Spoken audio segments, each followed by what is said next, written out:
I just made a short talk about how I, as a fantasy reader, will never get mad at you as a fantasy author if you just get super lazy with your money and just say gold, silver, copper, whatever, and don't actually clarify what these things are worth.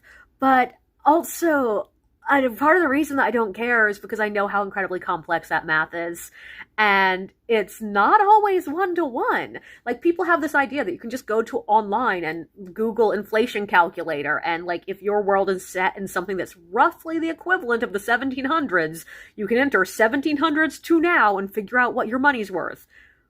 But no, you sort of can't. A lot of inflation calculators are built on the idea of like the average cost of a specific item. Like, oh, this one's built on the average cost of a gallon of milk or the average cost of a loaf of bread.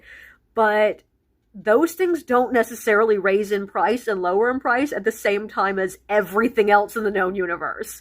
Like, just in general, the average amount of money that a person spends on food in their lifetime is going to go down in the modern era. Food is a lot more accessible and therefore a lot cheaper. Compare that to housing, which now costs a lot more than it did in the past. And so, yeah, it's a bit harder than just entering into an inflation calculator and hoping it's right. And then there are things like, a lot of the times in fantasy worlds, you're having your characters purchase a sword or a goat. These are not common purchases in the modern era. Nowadays, those are weird, like, niche items, and therefore are not going to be the same. You can't just say, okay, I got a sword at a Ren Fair for $200, and I know that $200 is roughly equivalent of $3 in this time period, so that sword must be $3.